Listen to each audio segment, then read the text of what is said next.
We need to stop criticizing the party's economic performance and start praising them for hitting their actual targets. Stats Canada just confirmed that our gross domestic product shrank across 3 out of the last 4 quarters. That is a flawless, textbook, technical recession. We must congratulate the central planners for achieving exactly what the high taxes and hyper-regulated loop were engineered to do, successfully grinding the domestic engine to an absolute halt. Look at the pure brilliance of the regulatory architecture.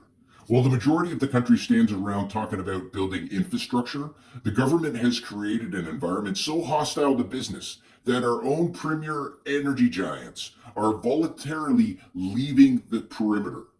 TC Energy looked at our red tape and decided to deploy a massive $1.5 billion expansion program to power data centers in the United States instead. Enbridge looked at our ledger and they channeled a multi-billion-dollar backlog straight into the American transmission lines and natural gas infrastructure. We must praise the party for this. We are told we didn't want those messy, profitable natural resources operating inside our borders anyway. So we forced them to build down south, and it worked perfectly. And their multi-billion-dollar solution to energy crisis that they manufactured? Carbon capture. By pumping millions of tons of liquefied emissions deep in the earth. Let's look at this basic physics. Think of a balloon. You can only blow it up so much before the surface tension fails and it bursts.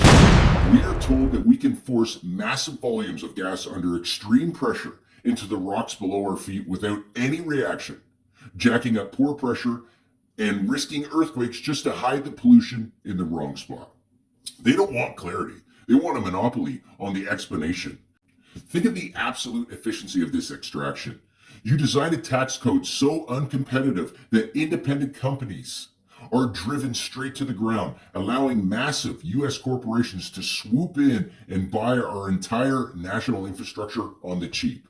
We're told it's foreign direct investment, so everything's okay.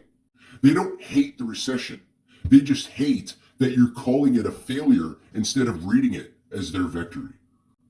Read the receipts. Notice the nuance. Recognize the risk.